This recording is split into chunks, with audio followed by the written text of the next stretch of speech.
E se a fé pudesse ser aprofundada?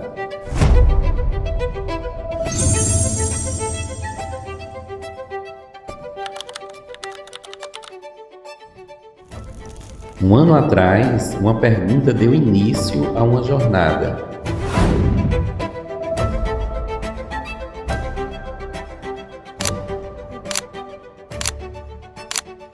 Uma jornada para conectar mentes e corações e levar a palavra com conhecimento.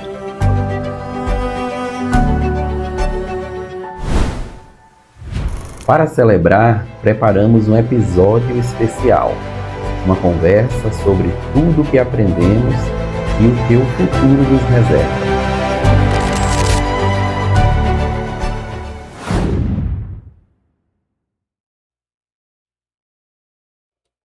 A paz do Senhor, queridos. Mais uma vez estamos aqui em nosso podcast Cristianismo Inteligente. Esse espaço que Deus tem proporcionado para nós fazermos a divulgação dos valores cristãos através dos conhecimentos teológicos e filosóficos da filosofia cristã, com os nossos convidados. E eu queria, nesse episódio, falar para vocês que nós estamos comemorando aí 1 ano de existência do nosso podcast. Já passaram várias pessoas, vários pastores, vários professores do curso teológico, professores do nível acadêmico na escola secular também, e tivemos já compartilhado muitas experiências. E para este episódio de aniversário do nosso podcast, nós convidamos uma pessoa muito especial para nós, para a nossa igreja. Mas antes de apresentá-lo, eu gostaria de fazer apenas um registro aqui do início do nosso podcast, agradecendo aquelas pessoas que foram parceiras nossas nesse primeiro ano, não é? Nós temos o JL Marcenaria, que é do nosso irmão Jorge. Ele foi um parceiro muito especial na organização do nosso cenário, sempre executando, né, com primor o projeto de arquitetura. Também o PP Montenegro com a arte. Essa arte do nosso podcast, ele vem exatamente das mãos do artista PP Montenegro, que também é da nossa igreja. A Juliana Souza, que também foi uma parceira, contribuiu bastante no início do projeto, no sentido de nós termos o conceito. A Luana Félix, que também participou conosco, também já de um podcast sobre educação cristã. O professor e pastor Gerson Willi, que foi uma espécie de mentor nosso no início, tentando desmistificar para a gente, né, como era o procedimento para a organização desse trabalho. E também o nosso pastor José Ribeiro da Costa, que foi e tem sido, né, um parceiro nosso, um conselheiro e aquela pessoa que está sempre dando as mãos para que nós possamos fazer este trabalho com primor e pensando em glorificar o nome do Senhor Jesus. Também gostaria de agradecer a todos os convidados que vieram durante este ano, né? E em especial o irmão Isaac Evangelista, que é um amigo de longa data, ele já um senhor, enquanto eu ainda estava na minha fase de adolescência, mas ali na igreja nós trabalhamos os conceitos cristãos, a teologia cristã, a doutrina, e o irmão Isaac inaugurou o nosso podcast. Então vai o nosso agradecimento especial também para ele. Bom, nosso convidado, em comemoração ao nosso primeiro ano, é o pastor Martim Alves, pastor da nossa igreja, pastor presidente da nossa igreja aqui no estado do Rio Grande do Norte, a Assembleia de Deus, mais conhecida como a sigla IEADERN, né? Pastor Martim, seja bem-vindo ao nosso podcast. Meus queridos irmãos, amigos que estão assistindo o nosso podcast, quero com alegria saudá-los com a paz do Senhor E aqui quero parabenizar o nosso presbítero Cláudio Ananias e a irmã Caritana também, sua esposa, por este projeto tão eficaz na divulgação da palavra de Deus. Louvo a Deus pela ideia que Deus deu a vocês da criação deste podcast, com esse projeto de levar em frente a palavra de Deus, especialmente no que tange ao cristianismo inteligente, conforme nós estamos vendo aqui o podcast Cristianismo Inteligente. Nós precisamos, como nunca, hoje, levar a palavra de Deus a muitas pessoas que estão confusas neste mundo rodeado, infestado de ideologias anticristãs, filosofias que têm trazido um entrave muito grande nas mentes, nos corações das pessoas, no que tange a clareza dos evangelhos de Jesus, escrito por Marcos, Lucas, Mateus, João, certo? Porque ali traz um relato do ministério do Senhor Jesus, da sua vida. Enfim, muitas pessoas têm muitas dúvidas quanto a isso. Vemos aí até mesmo ateus que confrontam exatamente os relatos bíblicos, mas eu dou graças a Deus pela ideia que Deus fez nascer, brotar no coração de vocês, para esse podcast levar ao mundo inteiro, vamos dizer assim, porque a internet hoje está presente, está globalizada, né? É verdade. E a gente levar a palavra de Deus através deste trabalho. Parabéns para vocês. Um ano está completando e eu estou aqui com muita alegria para essa entrevista, para este momento de conversa, de história da nossa vida cristã, do nosso ministério, enfim, o dia a dia da nossa vida cristã e ministerial. E eu sei que o senhor também gosta muito da tecnologia, né? Sim, perfeito. O senhor tem uma desenvoltura muito boa nos vídeos, quando a gente está vendo os recados, né, os convites para os eventos da igreja. Eu digo, o pastor Martim, ele tem assim uma afinidade com a câmera também, né? Gosto bastante. Eu comprei meu primeiro computador nos anos 90. Sim. Nunca fiz um curso de informática, mas a inteligência que Deus tem me dado para ir descobrindo dia a dia, hoje já manuseio o celular, o computador com maior facilidade e dou graças a Deus por isso. Se bem que com o avanço da tecnologia, a gente não pode acompanhar em face de que muitas atividades no ministério, na igreja, mas mesmo assim, o básico a gente sabe manusear. Quem sabe manusear tudo é a geração que nasceu na tecnologia, né? É verdade. Nós estamos na transição, né? De uma para a outra. Eu sou da geração X ainda. Pronto. Tem a Z também. E agora, a partir do ano 2025, é a geração Beta. Pastor Martim, eu estou aqui com o seu livro, né? Que tem como título Princípios, uma coletânea de ensinos. Pode colocar aqui para o pessoal ver. E aqui foi daqui que eu colei o seu currículo, certo? Vou fazer uma breve apresentação, então, do senhor. O senhor tem o bacharelado em Teologia pelo Seminário Teológico do Brasil, em São Paulo. Também é doutor honoris causa pela Faculdade Teológica da Bahia.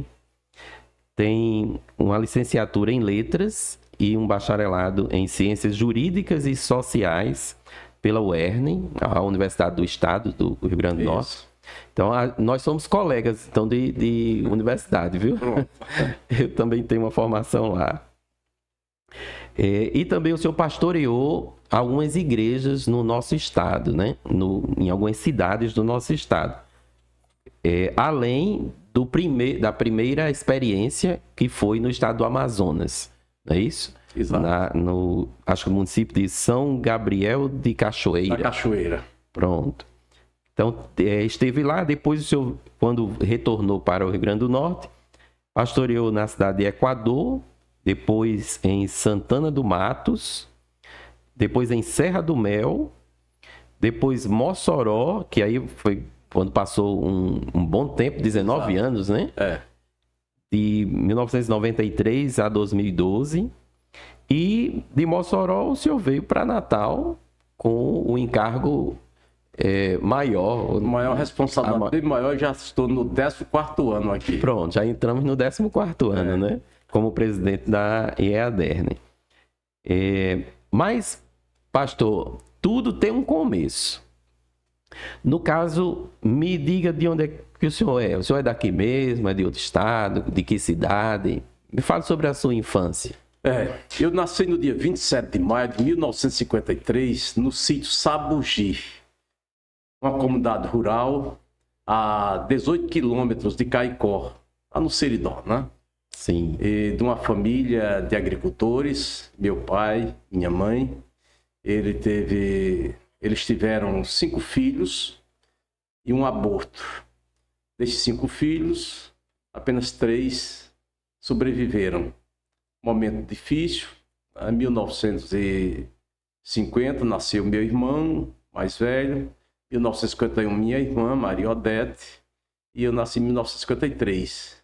Mário e Marlene nasceram posteriormente e não resistiram doenças da infância ainda, e faleceram, e minha mãe teve um aborto. De sorte que nós fomos criados ali, naquele sítio, naquela comunidade rural, muito difícil, não resta a menor dúvida.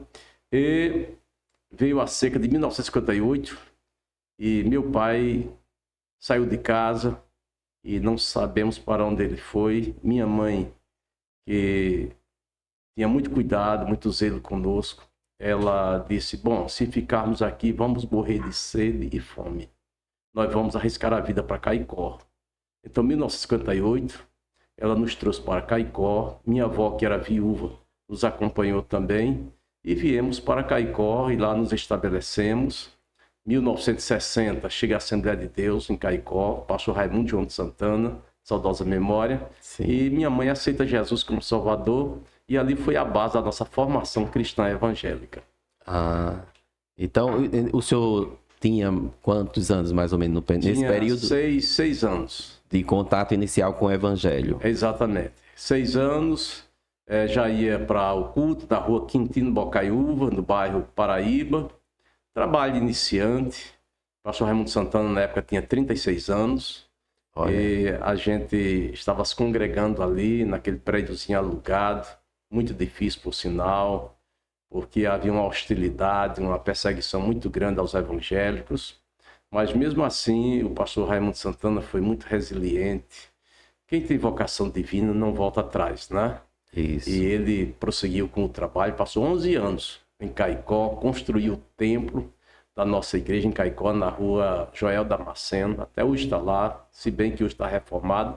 E ali foi a base da nossa formação cristã. Eu louvo a Deus pelo pastor Raimundo João de Santana e minha mãe também. Uma mulher analfabeta, todavia, uma mulher que tinha um discernimento muito bom. Ela tinha muitos versículos bíblicos decorados, tinha uma boa inteligência espiritual para compreender o que Deus falava na sua palavra, e ela transmitia para nós. Tanto é que seus conselhos, suas orientações, todos eles foram muito válidos para a nossa vida. E assim crescemos na igreja como crianças, pré-adolescentes, adolescentes também, e em tudo fomos abençoados por Deus. Interessante esse detalhe que o senhor falou da sua avó, que era analfabeta, né? Mas tinha os textos bíblicos. Minha mãe. Sua mãe. Minha mãe. E tinha os textos bíblicos. Tinha, exatamente. Porque minha mãe, às vezes, ela era convidada. Minha mãe era jovem ainda. Ela faleceu jovem. Minha mãe faleceu aos 49 anos de idade. Mas, como jovem, muito inteligente, ela era até convidada para fazer partes, por exemplo, assim, a apresentação do Natal.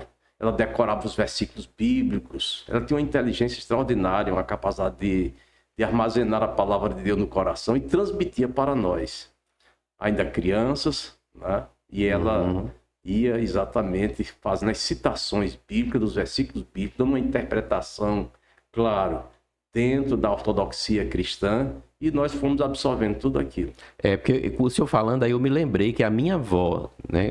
Eu acho que eu confundi, porque era a minha avó que também tinha essa característica, né? Ela não tinha nenhuma formação, nenhum estudo, né?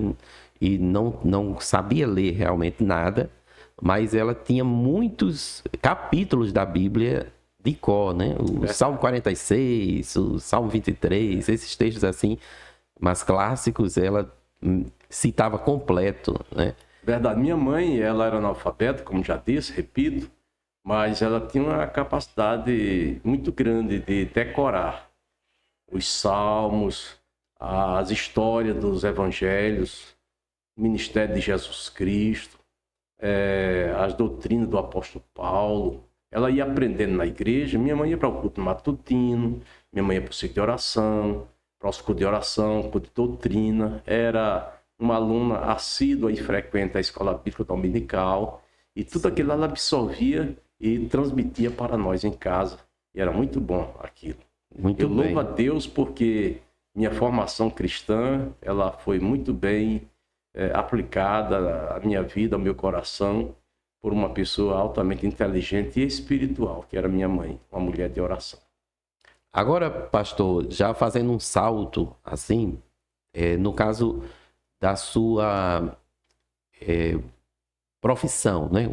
Eu me recordo que o senhor certa vez comentou que foi para o serviço militar, novo ainda, e lá no local que o senhor estava, que já era no outro estado, foi quando veio a chamada ministerial, né? O interesse.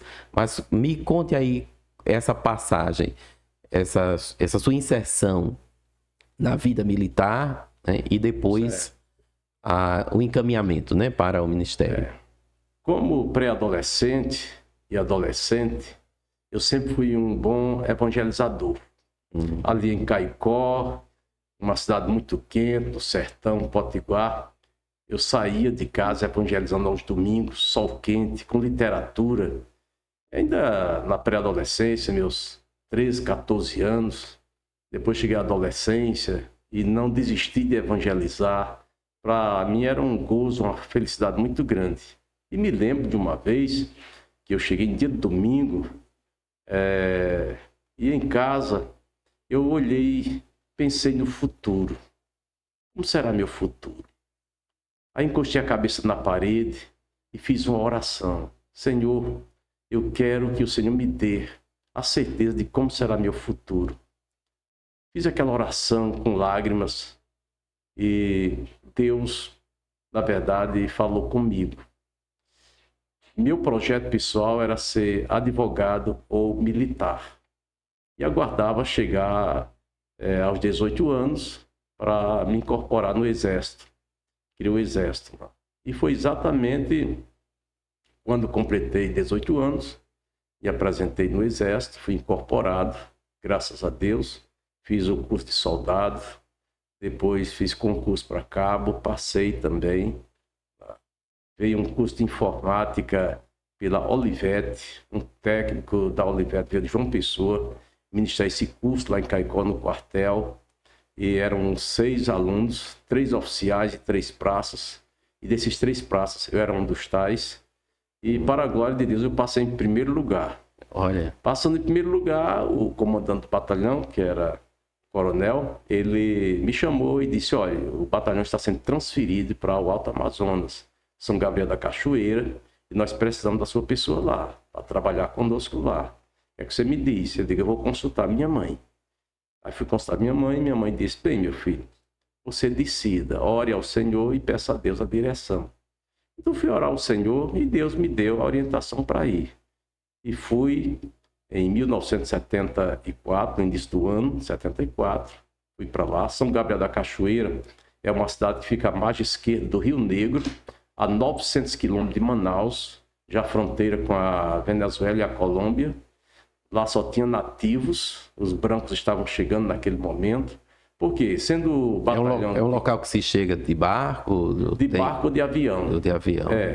Aeroporto ainda era terraplenagem. Lá não tinha asfalto nem nada dessas coisas, né?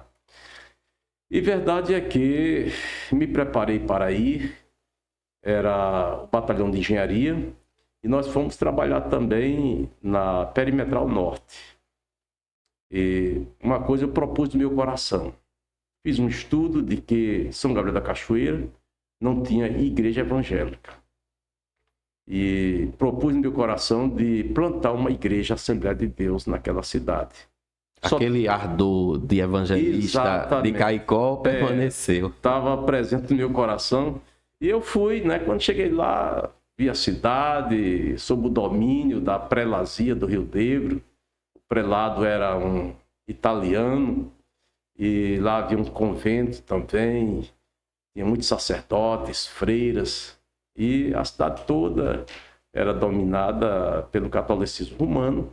Aí, quando eu cheguei lá, fui pregar o evangelho, sozinho, com a Bíblia e a harpa na mão, debaixo de um poste, e pregando a palavra de Deus. Uns passavam, paravam, cruzavam os braços, ficavam ouvindo, outros chegavam mais próximos, e assim nós fomos exatamente pregando a palavra de Deus, e pessoas foram se convertendo. Irmãos vieram de outros estados também, trabalhar no batalhão, outros como militares também, e ali fomos formando um grupo bem forte de evangélicos. Só não tínhamos nos congregar, não tinha um espaço. Mas seu Arlindo, que era o secretário da prefeitura, um dia ele me chamou e disse: olha, vocês estão se congregando aonde? Eu disse: em lugar nenhum, porque não temos espaço. Ele disse: a minha sala é muito espaçosa lá da minha casa. Eu disponibilizo para vocês ali. Ele já era evangélico também? Não, a esposa dele é que era evangélica. Sim. Morava em Manaus. E ele benignamente trouxe ela de Manaus para São Gabriel da Cachoeira. Ele já era de idade, estava em seus 65, 70 anos. E ela também, me lembro como hoje. E ela veio, e lá na sala dele, da casa dele, nós lá montamos a congregação. Ali tínhamos escola dominical, tínhamos culto de oração, e ali tudo começou. Foi algo maravilhoso. Finalmente, transcorrido aí uns 6 ou 7 meses, já o número bem avolumado, ele me chamou e disse: olha, o prefeito está oferecendo um terreno para vocês construírem um templo aqui. O senhor aceita? Eu digo: com certeza, aceito. Então, fui lá no bairro Cachoeirinha e vi um terreno muito bom lá, por sinal. Escolhi o terreno, a dimensão do terreno, o prefeito fez a doação do terreno. E o dia de domingo, nós fomos fazer o lançamento da pedra fundamental da construção do templo, e tinha um descendente de japonês, assim, uma distância de 50, 60 metros, acompanhando todo aquele cerimonial do lançamento da pedra fundamental. E quando terminou, ele disse: vai ser o que aqui? Eu disse: vai ser um templo evangélico. Ele disse: cadê o material? Não tem material. Ele disse: então eu tenho uma serraria aqui dentro da floresta, eu vou mandar todo o material para cá. Olha. Foi Deus que tocou o coração dele. Isso. E construímos o templo, batizamos, celebramos casamento lá, e foi algo maravilhoso. Isso foi no ministério ainda do pastor saudoso Alcibiades Pereira Vasconcelos. Ah, pastor tradicional da nossa igreja. Exatamente. Ele era pastor em Manaus, pastor presidente, e tivemos todo o apoio dele naquele trabalho, postal, minhas consagrações, até evangelista, foi exatamente no ministério do pastor Alcibiades Pereira Vasconcelos. Mas olha que curiosidade interessante essa, né? Eu acompanhava o pastor Alcibiades Vasconcelos pela revista A Seara. A Seara. Né? Que tinha da CPAD. Ela... Exatamente. E eu era criança, né? É verdade. Mas eu sempre acompanhando... Um grande teólogo, um poliglota também. Foi um dos pioneiros também na formação teológica, né, na igreja. Exatamente. Os institutos bíblicos. Exatamente, né? Então tivemos a cobertura ministerial do pastor Alcibiades, e fiz concurso para sargento do Exército, passei, já estava certo de ir para a ESA, Escola de Sargento das Armas. Sim. E quando estava de malas prontas, Deus me impediu. Deus me impediu de ir, dizendo que tinha um ministério para a minha vida. E eu fiquei um tanto preocupado, porque... Isso ainda lá? Ainda lá? Lá, sim. Eu tinha meu desejo de ser militar, fazer carreira na vida militar, né? Nunca pensei de ser pastor. Minha vocação era ser advogado ou militar. E como a porta dentro do quartel se abriu, me incorporei e estava fazendo carreira. Fiz concurso para sargento, passei, já estava tudo certo. Só que naquela noite, quando eu já estava de malas prontas para viajar para a ESA, Deus me falou que tinha um ministério para E eu fiquei um tanto preocupado com aquilo. E entrei com um requerimento pedindo desincorporação do Exército. O comandante, Coronel Monte, indeferiu, dizendo que eu era muito promissor para o Exército, não ia dar deferimento ao meu requerimento. O senhor disse o motivo quando solicitou? Não disse. Se tivesse dito, eles tinham lhe chamado de louco, alguma coisa assim, né? Não, ele... Posteriormente, uns 3 meses depois, chegou um major presbiteriano, Gutierrez. Ele foi transferido para lá e foi se congregar comigo na Assembleia de Deus. Tá? E me lembro que um domingo após o culto, nós ficamos conversando. Aí eu disse para ele, né, da minha vocação ministerial. E eu tinha feito um requerimento ao comandante, ele tinha indeferido, porque eu era muito promissor para o Exército, mas Deus tinha me chamado para o ministério pastoral. Ele disse, então amanhã faça outro requerimento que eu vou levar em mãos para entregar ao comandante. Aí eu fiz o segundo requerimento, ele levou em mãos, quando chegou lá, que entregou ao comandante, que ele leu, disse, Gutierrez, eu acho que esse rapaz, ele está com um problema. Tá vendo? Ele disse, não, coronel, deixa eu dizer, é porque esse rapaz, ele é evangélico, é um homem temente a Deus, é uma pessoa que fez um bom trabalho aqui em São Gabriel da Cachoeira, construiu o templo e tal. Então esse rapaz tem uma vocação divina para o sacerdócio. Então ele está tomando essa decisão. Ele está certo. Com o seu argumento eu agora vou deferir. Aí deferiu meu pedido, entreguei o verde oliva, né? Fiquei agora à disposição do Senhor nosso Deus. Muito Isso bem. em 1975, dezembro de 75. Pronto, aí o senhor retorna para o Rio Grande do Norte. Um pastor me substitui lá, eu retorno para cá em dezembro, dia 22 de dezembro de 75.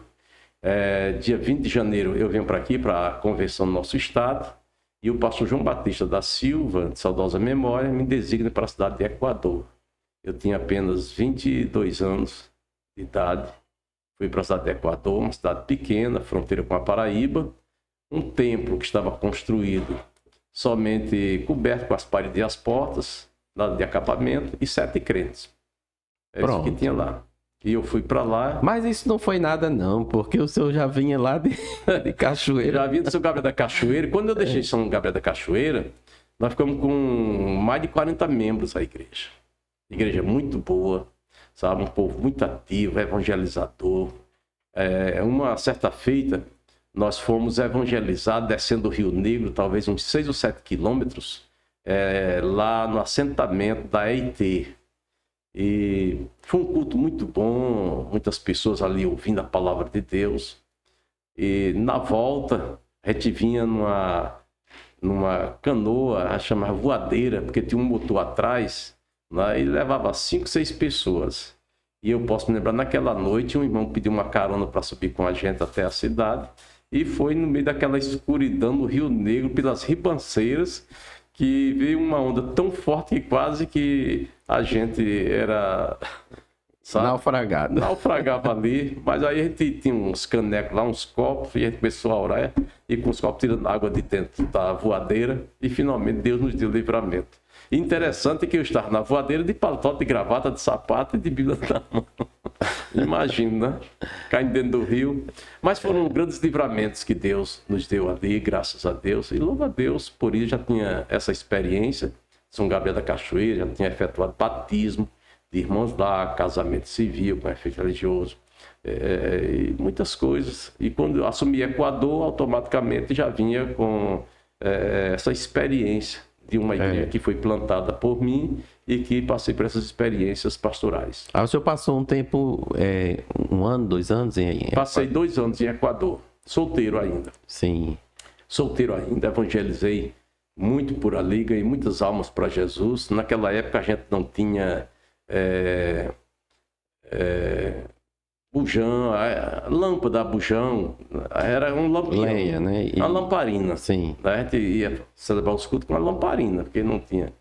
E era muito difícil. Eu posso me lembrar que às vezes eu estava pregando, o vento dava assim, a fumaça da lamparina passava no meu nariz e ardia. Né? Sentia aquele ardor no nariz da fumaça da lamparina, mas pregando a palavra de Deus ali com alegria, os cultos matutinos. Inclusive o delegado da cidade me chamou uma vez e disse: pastor, eu vou dizer uma coisa, se o senhor passar mais tempo aqui, vai ser o Frei Damião dessa cidade. Porque as pessoas me acompanhavam, as crianças. Sim. Era algo muito bom ali, sabe? Muito bom mesmo. Deus abençoou. Inaugurei o templo lá em Equador. A inauguração foi muito bonita. A banda de música da Assembleia de Deus em Campina Grande veio exatamente. E foi uma festa muito bonita. E a igreja crescia cada dia. Até que em 77, me casei em dezembro de 77. Então o senhor estava lá em Equador quando casou? Foi. Eu ia lhe perguntar sobre o seu casamento. Como foi que o senhor conheceu a irmã Fátima, né? A irmã Fátima, eu conheci a irmã Fátima em 1967. Foi numa vigília lá em Caicó. Eu tinha 16 anos e ela tinha 16 também. Nós nos conhecemos lá, certo? Ela morava em Jardim do Seridó, tinha vindo para essa vigília e lá nós nos conhecemos, né? Ela voltou que o pai dela trabalhava no DR, era operador de máquinas e verdade é que 3, 4 anos depois ele foi transferido para Caicó. Eles foram se congregar conosco lá na Assembleia de Deus em Caicó. E lá a gente teve uma aproximação, a gente se conheceu, a gente namorou até. E tinha um irmão dela também. Os irmãos, aliás, ela tinha seis irmãos. Né? E ali a família se congrega com a gente. A gente namorou 1 ano e alguns meses. Mas aí, com a vinda do pai dela aqui para Natal, eu fiquei lá em Caicó. Em 1971, eu vim aqui estudar no Ateneu, primeiro ano científico na época. Depois voltei porque tinha que me incorporar no Exército. E finalmente a gente se distanciou. Mas E se reencontrou lá? a gente aqui em Natal, quando eu fui designado para Equador, vindo aqui para Natal, mas já tinha uma afinidade muito boa com a família. Eu fui convidado para ir até a casa dela, tudo, eu jantar lá com eles, né? E foi naquele momento ali que a gente voltou, exatamente, e já com o plano de casamento, né? Ela fazia faculdade e torna-se difícil a gente se casar logo porque ela tinha que terminar a faculdade aqui. E eu, como pastor no interior, não dava para conciliar. Então eu tive que esperar mais 2 anos, me casei com 24, né? E ela também. Em dezembro de 1977 foi. E ela terminou o curso e me acompanhou para o interior do estado. E graças a Deus, 47 anos são transcorridos e estamos abençoados por Deus. Que maravilha. E o pastor João Batista deixou o senhor ir para o interior solteiro, né? Foi, solteiro. Olha, veja só. Aqui a convenção não consagrava ministro solteiro. Então eu vinha do norte como ministro, evangelista, solteiro. Então quando entreguei minha credencial aqui, o pastor Raimundo Santana já me conhecia, ele tinha sido meu pastor, o pastor Jesus também, o pastor José Barreto, de Oliveira, né? Então eu tinha o respaldo, a recomendação deles. Aí o pastor João Batista pegou a carteirinha e disse, mas aqui nós não recebemos, nem consagramos obreiro solteiro. Mas aí o missionário Beck estava aqui, estava o pastor Zé Amaro, lá de Pernambuco, Rodrigo Santana, lá da Bahia, Emiliano Ferreira da Costa, aqui de Fortaleza. Aí fizeram uma reunião. E o pastor João Batista levou meu caso para essa reunião. Aí o missionário Eurico Beckson disse, olha, se o rapaz tem respaldo, tem recomendação, foi consagrado pelo pastor Alcebiades Pereira Vasconcelos, por que a gente não receber? Aí o pastor Batista disse, bem, a gente pode receber se vocês aceitarem uma proposta que eu vou dar aqui para vocês. Disse, pois não, nós temos um obreiro aqui que é solteiro, Severino Pedro da Silva. Se vocês permitirem que a gente consagre, então a gente recebe. Pronto, não impede. Tanto é que sempre encontrei com o Severino Pedro, não sei se você chegou a conhecer, escritor, sim, escritor, Severino Pedro da Silva. Convivi muito bem com ele aqui, e sempre me encontrava com ele em São Paulo, Rio Grande do Sul, Rio de Janeiro. Eu sempre dizia, olha, rapaz, você só é pastor por causa de mim, viu? É isso que eu ia colocar. Tem essa história, né? É algo muito bom assim, bem descontraído, né? Aí fui recebido, né, como ministro aqui. 1976, na convenção, de janeiro de 76. Fui recebido aqui na convenção e fui designado para a cidade de Equador. Né? Quer dizer, tem toda essa história por trás, né? Esse contexto. Exato. Não foi algo simples assim, vou enviar um obreiro solteiro e tal, não. Não. Minha história do pastor Raimundo Santana, como criança em Caicó, do pastor Jesus Lisboa Barreto, do pastor José Barreto de Oliveira, né? E finalmente, lá no Alto Amazonas, eu fui consagrado solteiro também pelo pastor Alcibiades Pereira Vasconcelos. E graças a Deus voltei com um bom conceito de lá, com recomendação, tudo.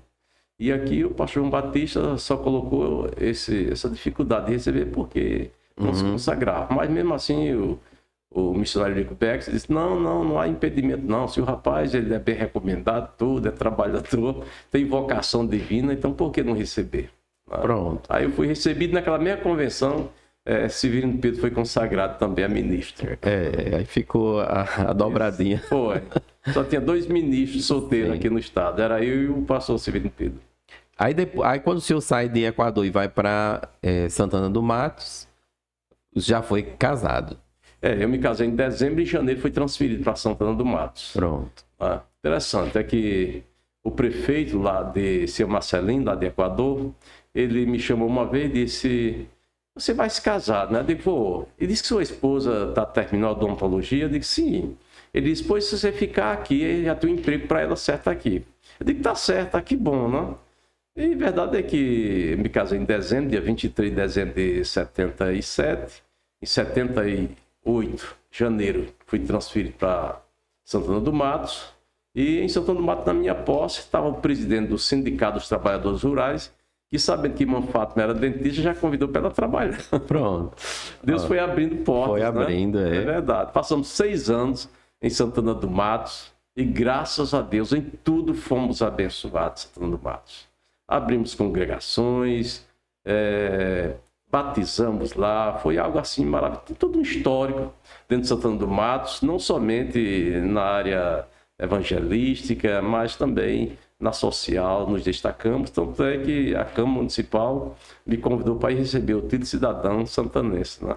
Olha, eu lembro que até o senhor, conversando com o senhor em outro momento, o senhor me falou sobre uma pessoa que era de lá e que lhe reconheceu já aqui, né? Sim, foi, é verdade. Eu estive aqui no cartório e quando cheguei lá, tinha aquele cidadão, me recebeu assim, eu olhei assim para ele.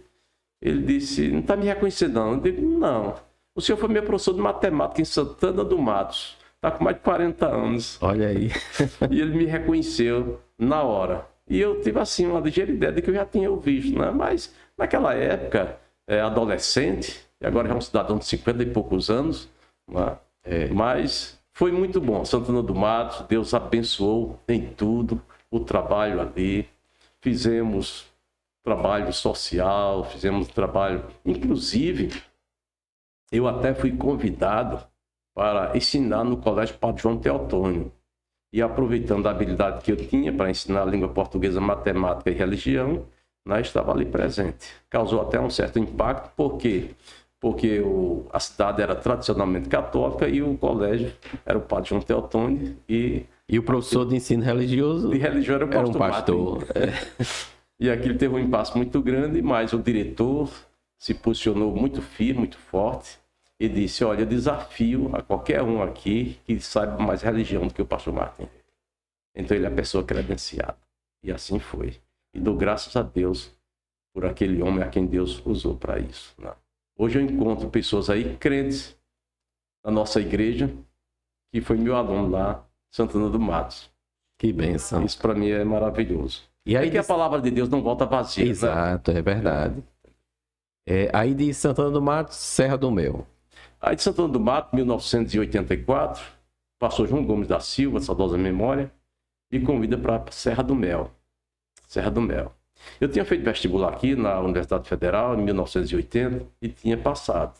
Só que não tinha condições porque estava morando em Santana do Matos. Para vir fazer faculdade aqui era muito difícil. Falei com o pastor João Batista, ele disse, eu não tenho nenhuma proposta para trazer você para cá, não. fala com o pastor Santana. Eu fui a Parnamirim, falei com o pastor Santana. O pastor Santana disse, tem uma congregação aqui que é Ponta Negra, mas faz 4 meses que eu tenho um obreiro lá, 3 meses, e para tirar agora, para lhe trazer para cá, fica muito difícil. Eu digo, não se preocupe não, eu estou sob a direção de Deus e como Deus agir, isso vai acontecer, né? Então, transcorrido esses 4 anos, o pastor João Gomes me chama para a Serra do Mel, eu aceito. Naquela época, Serra do Mel era aquele projeto do ex-governador Cortez Pereira, da cultura do caju, e fui para lá, tomei posse no dia 22 de fevereiro de 1984, e na descida da serra, Deus falou que eu ia ser o substituto do pastor João Gomes da Silva. E eu tive que esperar 10 anos. Lá em Mossoró. Lá em Mossoró. Né? Deus me falou isso. Tanto é que em 1988 eu fui convidado para ir para Manaus, assumir uma área lá com 12 igrejas, e eu recebi aquele convite, falei com minha esposa, ela disse, bom, eu sou casada com você, para você foi eu tenho que te acompanhar. E eu fui até Manaus, já conhecia bem lá, tudo, minha esposa foi comigo também. A noite da igreja foi uma festa muito grande, os irmãos, pastor Martim, vem para cá, irmã Fátima, a senhora é profissional, dentista, vai trabalhar aqui no departamento social da igreja, tantas coisas, aquela alegria toda. Mas quando eu estava para embarcar e perguntaram, o senhor vem? Eu digo, olha, me dê 30 dias para eu orar. Aí fui orar e Deus me falou, renovando a promessa que ele tinha me feito, que eu ia assumir Mossoró. Deus me deu uma revelação e eu guardei aqui no coração, liguei para lá dizendo que agradecia o convite, mas não podia atender porque Deus me impediu. E eu fiquei lá em Mossoró, graças a Deus, entreguei o trabalho de Serra do Mel, porque o pastor João Gomes me convidou para fazer parte da diretoria da nossa igreja em Mossoró, assumi a direção do colégio evangélica, a superintendência da escola dominical, a coordenação da campanha Cristo Vive, do seminário da família. Enfim, meu tempo era muito cheio em Mossoró e mesmo assim ainda fazia faculdade à noite. Não era fácil, mas a idade contribuía para eu desenvolver todo esse trabalho, né? E dou graças a Deus porque tudo transcorreu muito bem. Passei 1 ano e 4 meses, 1 ano e 3 meses com o pastor na Serra do Mel. Fui lá na Vila Guanabara, que eu tomei posse no dia 22 de fevereiro de 1984. E louvo a Deus, porque inauguramos o Templo da Vida Sergipe. Naquele tempo fui eu que construí nesse período. Inaugurei também. E hoje, graças a Deus, Serra do Mel passou a ser cidade. Não é? Hoje está com 34 congregações. Um trabalho extraordinário, Serra do Mel. Louvo a Deus por isso. Ainda tem uns resquícios lá do meu tempo, graças a Deus, alguns irmãos. Por sinal, encontrei até uma irmã, ela disse, pastor Martim, o senhor não se lembra mais de mim, não. Eu era criança quando o senhor era pastor na Serra do Mel. E é verdade, tem todas essas coisas. Santana do Matos também. Uhum. E por onde passei aqui, por exemplo, em Equador, tá? Ainda tem um jovem lá que é presbítero da igreja, é o co-pastor do pastor Erivan. Ele chegou para mim e disse, pastor Martim, eu era muito criança no seu tempo em Equador, mas ainda me lembro do senhor. A mãe dele ainda está viva, é Marlinda. Uhum. Tá? E eu me lembro daquele povo todo com quem convivi, Santana do Mato, Serra do Mel e Mossoró também. E louvo a Deus porque minha trajetória ministerial sempre foi de bênção dentro da direção de Deus. Eu sempre tenho dito o seguinte para os obreiros. Eu encontro 2 formas de Deus falar para nós. Primeiro, quando Deus fala pessoalmente. Você é convicto que Deus tem um projeto, um plano para você. Segundo, é quando você é obediente à direção, à convenção da sua igreja. Então, pode seguir isso aí, que a bênção de Deus está presente. E o senhor também falou aí que Deus lhe falou que o senhor iria substituir o pastor João Gomes. E isso se concretizou 10 anos depois. 10 anos depois. Não 10 é? anos depois. Quer dizer, então, não é porque tem uma promessa que vai ser logo. É exatamente, é verdade, tem que esperar. Você imagina quanto tempo Abraão esperou. Ele foi chamado por Deus aos 75 anos e o filho só nasceu aos 100. Aos 100. Não é verdade? E a gente tem que esperar no Senhor, esperar em Deus. Eu lembrei de um testemunho bem simples do pastor Marcos de Souza. Ele conta que uma irmã chegou para ele e para a irmã Elione e disse, senta aí no banco, você, pronto. Vendo o carro, Deus vai dar um transporte novo para vocês. Aí ele disse que se cumpriu 10 anos depois. É verdade. Então, veja só, presbítero Cláudio. Deus me falou e eu guardei em silêncio. Porque é bom ter esperança e aguardar em silêncio a salvação que vem do Senhor. Não é verdade? Um ano depois, um presbítero chegou para mim e disse, se prepare. E para quê? Para assumir a igreja de Mossoró. Eu disse, quem foi que lhe falou isso? Ele disse, foi Deus. Ele disse, se foi Deus, então fica lá. Não diga nada não. Ele disse, está certo. Vai se cumprir, vai. E está certo. Em 88 fui convidado para Manaus, conforme já falei, né? Uhum. Mas Deus renovou a promessa de que eu ia assumir Mossoró, substituir o pastor João Gomes. E foi exatamente em 93, dia 26 de maio, que assumi, certo? Eu digo o seguinte, o que me impediu de ir para Mossoró, aliás, para Manaus, foi essa revelação que Deus me deu. Eu posso me lembrar o seguinte, não foi um sonho casual, foi um sonho, revelação de Deus. Eu estava no templo sede da igreja de Mossoró, templo central, antigo ali, tá? Só o pastor João Gomes estava no púlpito.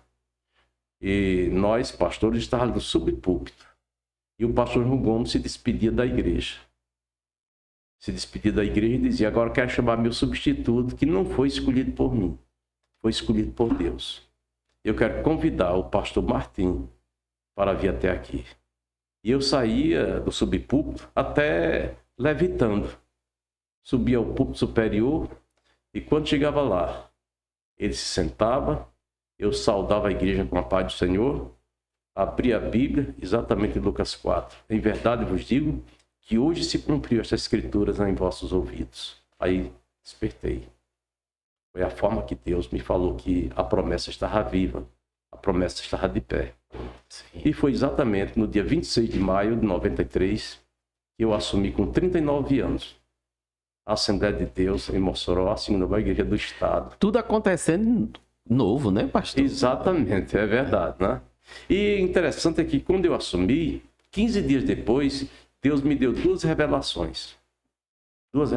15 dias depois. Sim. A primeira, eu vinha pilotando um avião de pequeno porte.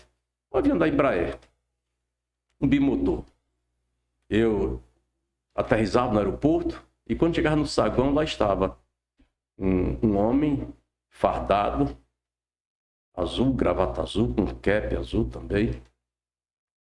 Eu não vi o rosto dele. Ele colocava a mão no meu ombro e dizia, está vendo aquele Boeing? Eu digo, estou. Ele disse, pois, transporta aqueles passageiros para o destino final deles. Eu disse, mas eu não sei pilotar Boeing. Ele disse, quando chegar na cabine, você sabe. Aí eu despertei. Deus, sonho não é normal. Sonho esse. E assim, um todo estremecido. Em seguida, outro sonho, outra revelação, outra visão de Deus. Eu estava recebendo o comando de um grande exército. A tropa toda perfilada. E eu estava ali, naquela cabine, recebendo exatamente a passagem do comando daquele exército. Aí despertei assim. Meu Deus, tem alguma coisa por trás de tudo isso. E sabia exatamente que era exatamente a Assembleia de Deus no estado do Rio Grande do Norte. Mas fiquei calado. Só veio se cumprir isso 18 anos depois. Para tudo, Deus tem um tempo determinado. É verdade. Depois surgiram algumas profecias, algumas coisas, tantas coisas. Mas eu nunca me deixei levar por esses profetas que profetizam da sua própria visão. Quando Deus fala, a gente entende que é Deus que está falando. Eu ouvi várias profecias, Deus falando. Estava num ciclo de oração, 5 anos depois, em 1998. Eu estava num ciclo de oração na congregação Bela Vista, num aniversário muito bonito. E uma irmã estava pregando, de repente Deus a toma em profecia, e ela profetiza para mim, e dos que estavam ali presentes, só eu entendi aquela profecia. Só eu. Irmã Fátima ainda teve assim um pensamento a respeito daquelas palavras e quando chegou em casa ela me perguntou, você entendeu aquela profecia? Eu digo, entendi perfeitamente, foi diretamente para mim. E finalmente, presbítero Dias, coisa melhor da vida é a gente andar na direção de Deus. Não é verdade? É. Andar na direção de Deus. Minha vida sempre foi entregue nas mãos do Senhor. Porque os meus projetos podem ser os projetos de Deus, mas é melhor renunciar a seus projetos e aceitar os projetos de Deus para a sua vida. Isso. Nem ficar parado de dizer não vou cumprir com o chamado e também não se apressar. Exatamente. É esperar o tempo Esperar certo o tempo de Deus. É verdade. Esperar o tempo certo de Deus. Moisés, ele esperou 40 anos. Muitas pessoas pensam que Moisés tinha consciência de libertar o povo de Israel somente lá na sarça ardente com o encontro com Deus. Mas foi exatamente quando ele estava indo no palácio de Faraó, aos 40 anos, que ele foi ter com seus irmãos, pensando, diz Estevão, no discurso do capítulo 7 de Atos dos Apóstolos, que ele pensava que os irmãos iam entender que através dele Deus ia dar o livramento para eles. Né? Ele já tinha essa consciência. Né? 40 anos foram transcorridos, quando Deus apareceu, agora chegou o tempo certo. Então, nada melhor da gente esperar o tempo certo de Deus. É o Kairos de Deus. Né? É isso, exatamente. Muito bem, pastor. Esse percurso todinho de Equador até a presidência da EADERN, eu podia perguntar assim, qual foi a igreja que mais lhe marcou? Mas eu acredito que cada igreja teve a sua particularidade, né? Não resta a menor dúvida, né? Por exemplo, plantar uma igreja, São Gabriel da Cachoeira, na minha juventude, aquilo me marcou bastante. Depois veio o Equador, como pastor solteiro ainda, Santana do Matos, Serra do Mel, e agora vem um período pastoral, ministério mais abrangente, Mossoró, 19 anos. 19 anos. E louvo a Deus porque durante todo esse período, em tudo fomos abençoados por Deus. Em tudo Deus nos guardou, nos abençoou. Nós tínhamos trabalho, escola bíblica dominical, trabalho evangelístico, campanha evangelística Cristo Vive. Estávamos em plena década da colheita, não sei se você se lembra. Sim. Da década da colheita, foi o pastor saudoso Valdir Bícego, que criou isso para o Brasil todo, a CGADB incorporou isso aí para todos nós. Recentemente eu conversei bastante também com o pastor Alberto Marques sobre a década da colheita, fazendo um paralelo com o ano da colheita, que é o que nós estamos. Exatamente. Então, nós equipamos um carro de som, um carro-palco, tudo naquela época, e ganhamos muitas almas para Jesus, abrimos novas congregações em Mossoró. A Petrobras chegou para avaliar, as prestadoras de serviço, as empresas vinham para lá. A cidade tomou um rumo assim de crescimento extraordinário. E a igreja também, pra você ter uma ideia, quando eu recebi do pastor João Gomes, 47 congregações, passei para o pastor Miranda com 165 congregações. Construímos 93 templos. 93 templos. O trabalho cresceu, se multiplicou. Construímos o templo sede da nossa igreja, né, com capacidade para 4.250 pessoas. Sim. Aliás, não é um templo, é um complexo de construção. Ali nós temos... Você conhece lá, Mossoró? Eu passei, mas ainda não entrei no templo. Não entrou ainda. Você entrar, você vai... Eu passei 2 vezes na frente do templo, parei para tirar foto, mas não entrei. Tem o auditório, tem cozinha industrial, refeitório, 4 alojamentos, 2 masculinos, 2 femininos, administrativo, departamentos, estacionamento amplo lá, mais de 1 hectare de terras ali que nós adquirimos. E finalmente foi algo maravilhoso. Nós celebramos em 2003 os 75 anos da nossa igreja. Fizemos 75 dias festivos. 75 dias festivos. Só templos nós inauguramos 32 templos. Nesses dias de festa. Nesse dia de festa, exatamente. E culminou com a inauguração do Templo 7, o pastor Santana estava lá presente. Foi algo maravilhoso. Então, no trabalho social, lá nós tínhamos exatamente o Colégio Evangélico Leão José de Santana, com 600 alunos. Construímos o Centro Clínico Evangélico, 2 consultórios odontológicos, 2 consultórios médicos, sabe? Um atendimento. Pra você ter uma ideia, o Centro Clínico Evangélico Edgar Ferreira Bulamar, que foi um pioneiro da nossa igreja desde o ano 1927, o Centro Clínico Evangélico levou o nome dele em honra, em homenagem a ele, ficou na avaliação de município de Mossoró, em referência, em segundo lugar, o Centro Clínico Evangélico, você tem uma ideia. Que maravilha. Nós tínhamos o Centro Social Heróis da Fé, lá nós tínhamos 20 computadores para curso de informática, para os adolescentes, para os jovens, trabalho social de uma grandeza extraordinária. Criamos a Fundação Pastor João Gomes da Silva, e finalmente nessa área social. Tanto é que agora, mês passado, eu estive em Mossoró e recebi a maior comenda do município, o prefeito Rodolfo Fernandes. Foi o prefeito de Resistência em 1927, com o Lampião ali, e essa comenda é entregue uma vez por ano a uma pessoa. E eu fui a pessoa escolhida. Foi uma solenidade lá na prefeitura, no Palácio Rodolfo Fernandes. Algo muito interessante, o prefeito, o secretariado ali presente. E foi um momento assim, e tudo eu tributei a Deus, ao Senhor, porque é Deus quem faz estas coisas. Maravilha, pastor. Na obra missionária transcultural também enviamos missionários para Venezuela, para Paraguai, e finalmente expandimos a obra de Deus. E louva a Deus, porque em tudo fomos abençoados pelo Senhor.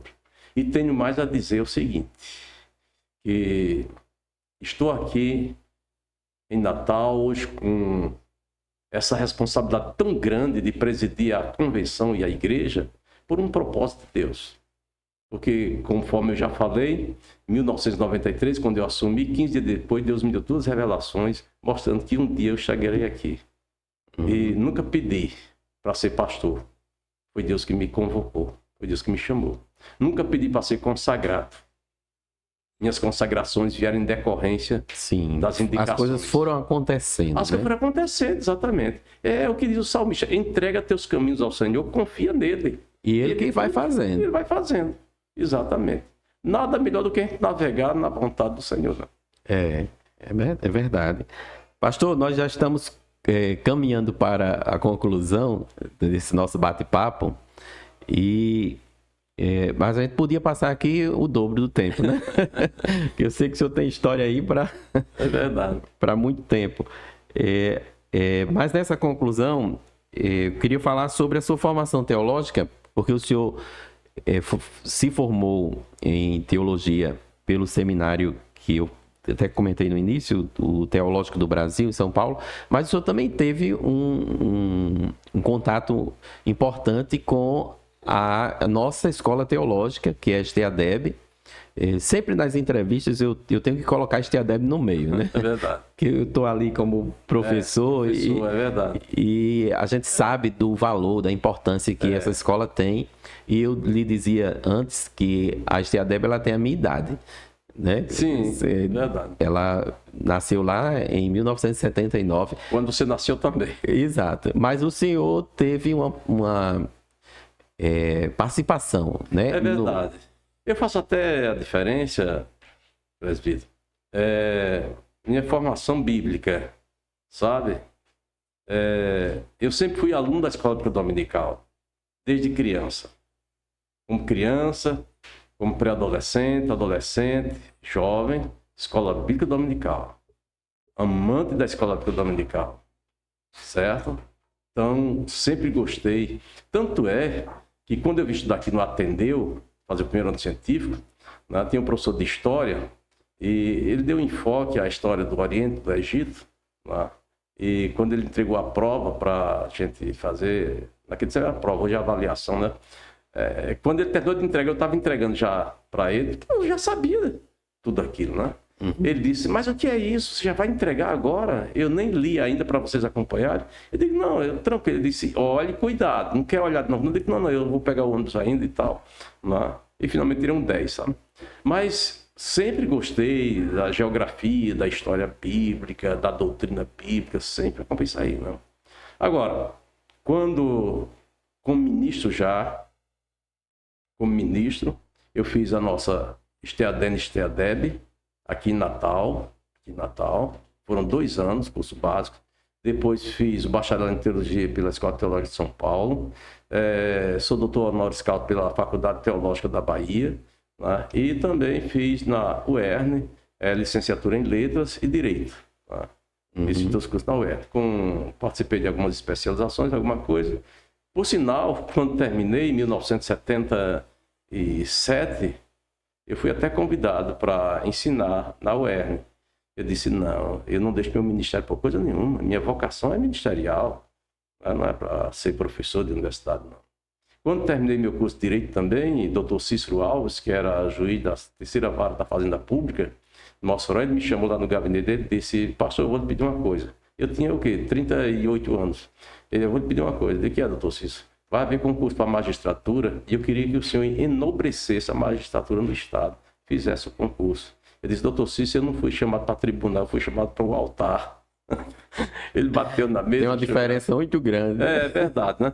Então, são essas coisas assim, sabe? A gente vai vivendo, na vontade, navegando exatamente nesse mar desta vida, na vontade de Deus. E nada mesmo, eu não tenho de que reclamar de Deus. Reclamar de quê? Estou com 72 anos, né? E louvo a Deus porque eu olho assim no retrovisor da vida. Eu queria perguntar então agora o segredo. O senhor está com essa idade.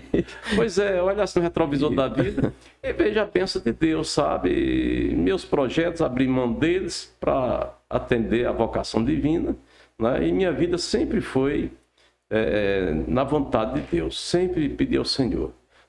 Não significa dizer que não passei por lutas, não passei por momentos difíceis na vida, tantas coisas. Atravessei tudo isso, sabe?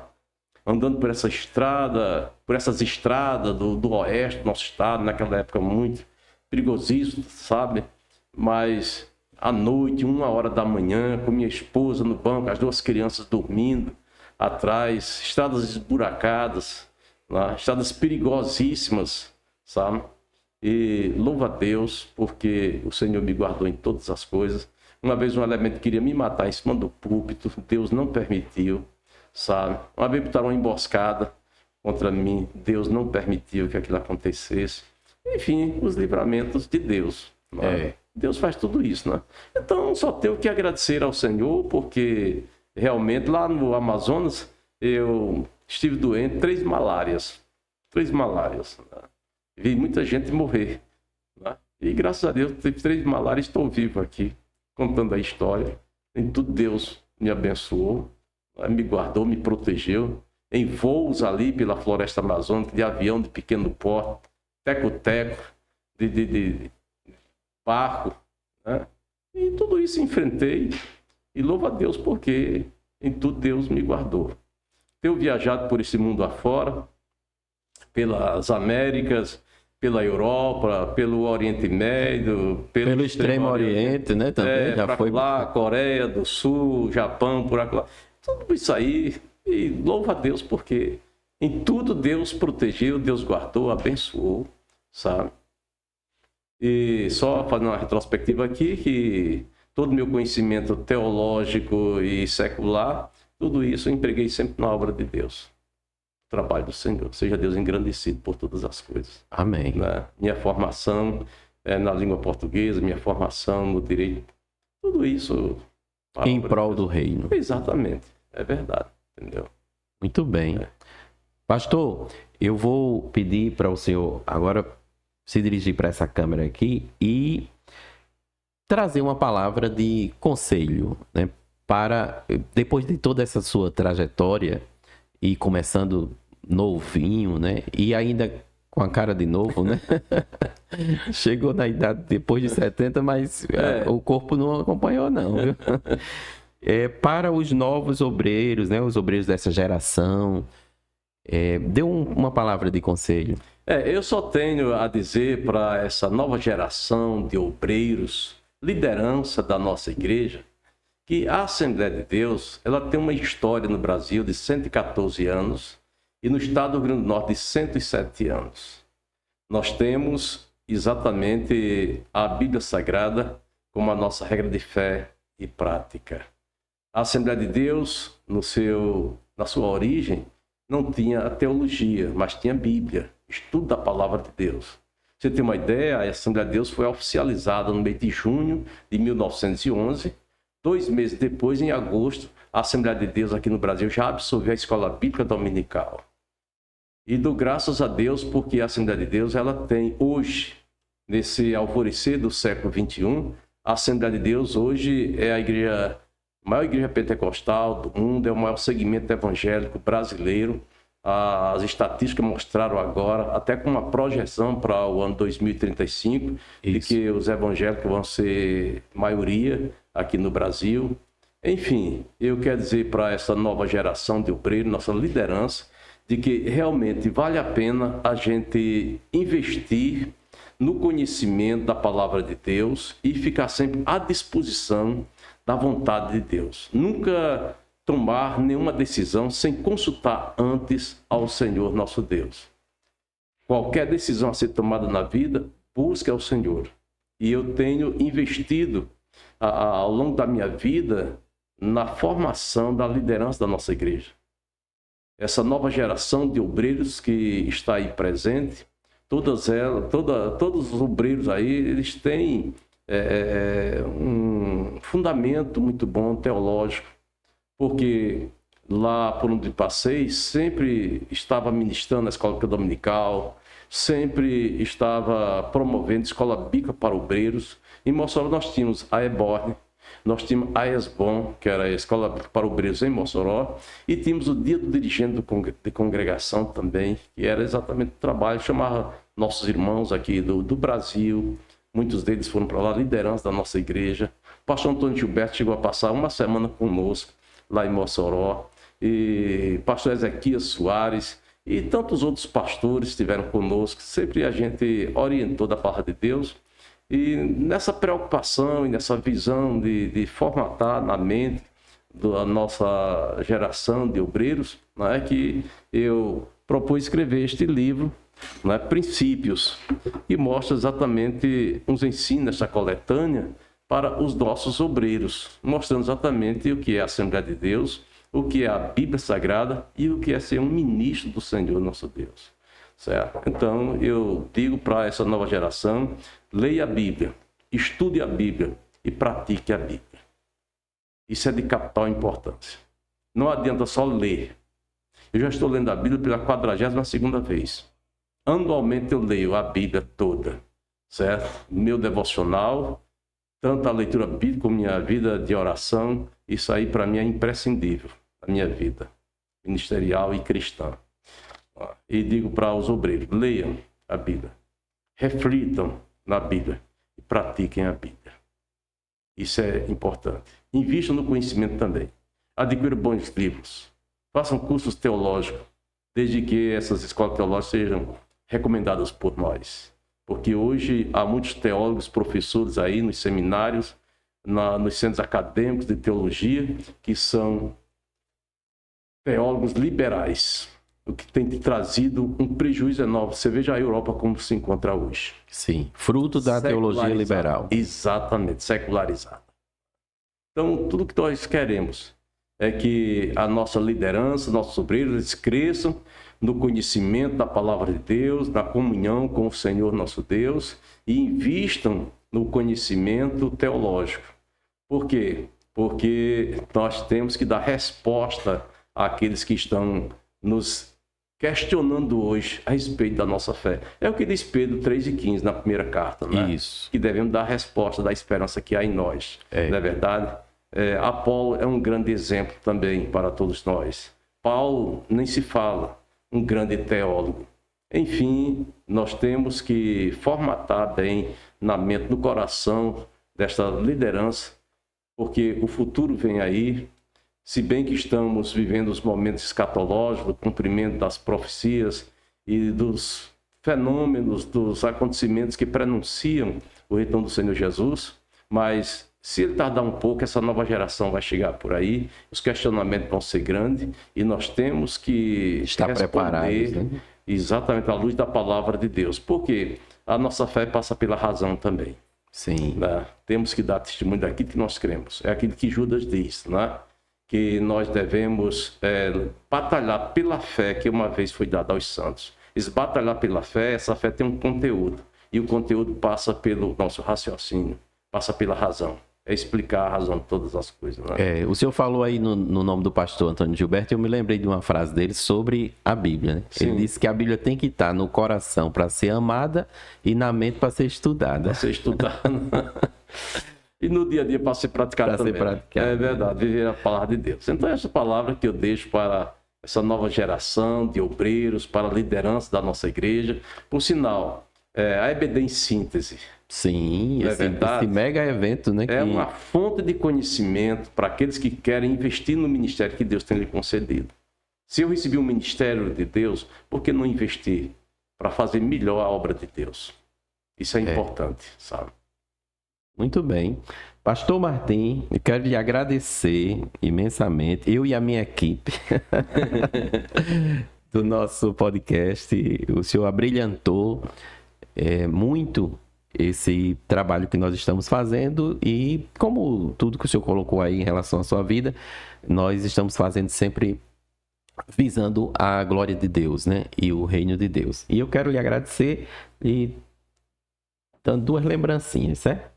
Eu quero novamente parabenizar vocês, presbítero Cláudio Ananias e sua esposa Caritana, que é uma bênção de Deus nesse trabalho. E eu digo para vocês, este trabalho que vocês estão fazendo, divulgação da palavra de Deus, através dos testemunhos de pastores e também na defesa do evangelho, certo?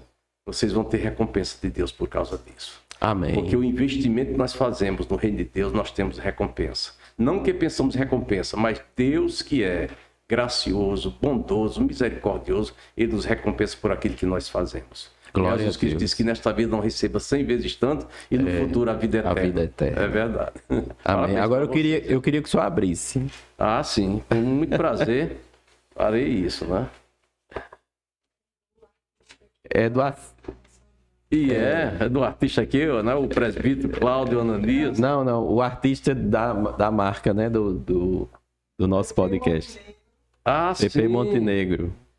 É verdade. Ah, que bom.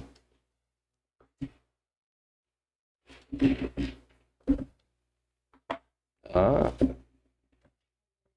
Olha aí, tá vendo? Quem é esse? Até minha caricatura aqui, né? É a arte mesmo. Ele fez manual isso aí. É verdade. Tem uma coisa. Até meu netinho de 9 anos, quando ele olhar para essa caricatura, vai saber que sou eu. Tá bem parecido, né? E o segundo... Muito obrigado, viu? Agradeço ao artista. Segunda lembrancinha é para o senhor também e para a irmã Fátima, né? Para os dois cuidarem, muito, tá né? certo? Faça de plantas, eu gosto muito, muito mesmo. Irmã Fátima, não vou dizer que adora, porque adorar somente a Deus, né? Sim. Então, mas ela gosta muito disso aqui. Eu agradeço em nome da irmã Fátima também esse lindo presente, viu? Vou fazer chegar às mãos dela também.